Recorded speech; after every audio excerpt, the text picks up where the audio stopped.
I'm Kristen Lamb, Executive Director, and this will be the new Center for Wildlife. Hi.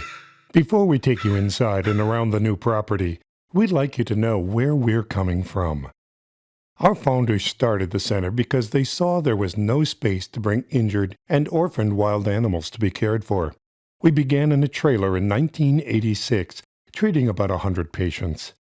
In 1995, we expanded into a donated ranch house. Since then, we've doubled our staff and expanded outdoor enclosures.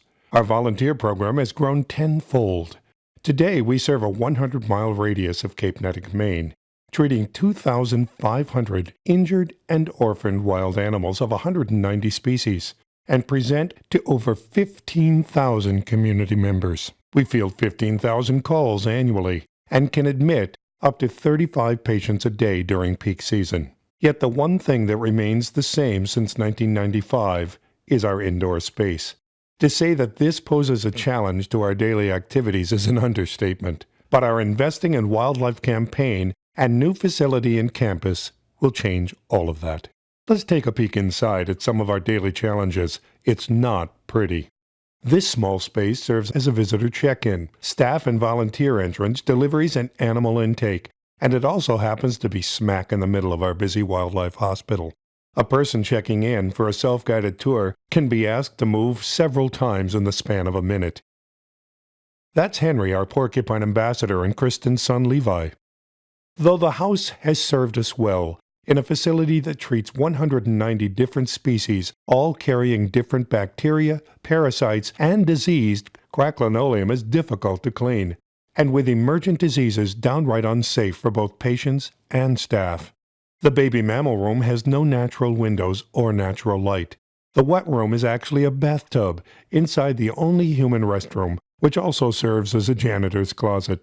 The surgical suite can hold 2, possibly 3 people. There is no formal meeting space. The roof is peeling, leaking, and is poorly insulated. The basement is over ledge, and thus standing water, despite maintaining sump pumps, which means expensive HEPA filters in every room and a regular GFI trip, which compromises food stored in freezers. Oh, and our staff offices are a modified closet and outdoor shed. Center for Wildlife has also emerged as a local leader in environmental education. The ability to connect children to wild animals found in their backyards can foster the critical lifelong characteristics of empathy, curiosity, and responsibility for the natural world. Newer research links children's time spent in nature to increased physical activity, healthy development, and overall well-being. Yet our only educational space is an outdoor pavilion that seats about 30. It's been a great start to offering programming, but with no indoor or larger space, we have to say no to field trips and earned income to support our mission. And though our community has shown an interest and demand for on-site programming, unfortunately our parking lot is wherever you can find it along the driveway, and there are no public restrooms. But let's take a look at the new facility, which is well under construction. Driving in, delineated parking spaces that include rainwater gardens to capture runoff and pollutants, visitors will also pass pollinator and food gardens for native wildlife and patients. Enter the lobby, and those rescuing animals will be able to give and gain information on their patient and its species without upsetting animals recovering from head and eye trauma or other injury and disease.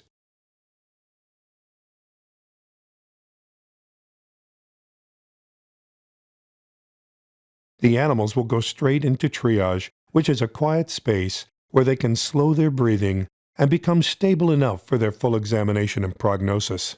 An X-ray and exam room will offer space to say yes to offers of donated equipment like an X-ray machine and examination table that, in the past, we've had to say no to. Patients will never have to leave the premises to get the treatment they need. Larger baby bird and mammal rooms will allow us to better keep up with increased admissions due to development and expanded nesting seasons, and will have natural light. A dedicated wet room will allow for animals like loons, ducks, turtles, and other aquatic species to spend their days in pools instead of taking turns for an hour a day. Staff will be able to work out of offices, which will greatly improve efficiency and ability to focus on interviews, donor conversations, and sensitive matters without constant interruption.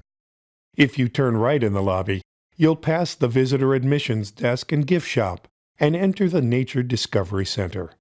A forested wall, turtle and snake terrariums, a large tree, and an interactive vernal pool water exhibit are some of the features we have planned. We see children using all of their senses to learn about nature here, and it's also a space for them to get their wiggles out before heading into the auditorium to learn. Heading to the auditorium, you'll pass a catering kitchen and public restrooms, which will allow us to hold earned revenue events like corporate functions, birthday parties, and family events. We can't express how hard it is to say no to requests to connect with wildlife more than 6 months out of the year due to no indoor space. Downstairs boasts the essentials, like a dry floor, sprinkler system and cisterns, and space to house all of the freezers and washers and dryers needed to run the Wildlife Center. We'll also have a classroom and conference space which is lacking in the Seacoast region, and intern housing. We have an average of 90 applicants each year to our program from across the country and beyond, yet often say no to qualified applicants because we have no place for them to stay. Outside boasts an outdoor amphitheater for play-space programming like migration, vernal pools, or even to host guest speakers and large field trips. We can see 200 second graders sitting outside under the sun, learning about the natural world around them. Here's where our ambassadors will live in a serene, natural habitat. Green features to the project include pollinator and organic food gardens to supply native plant species, as well as organic foods like lettuce and blueberries for our patients and ambassadors.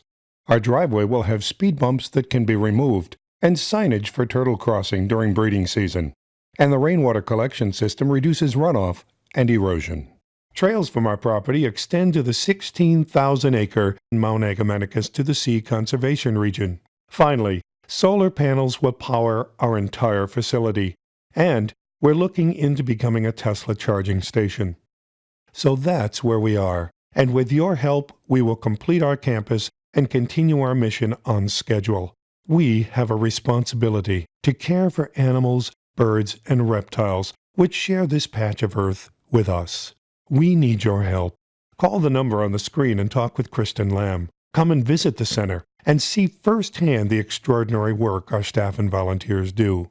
Meet the ambassadors and be a part of this caring and life-sharing experience. Also, like us on Facebook to keep up with construction, events, and student and family activities. Call Kristen today.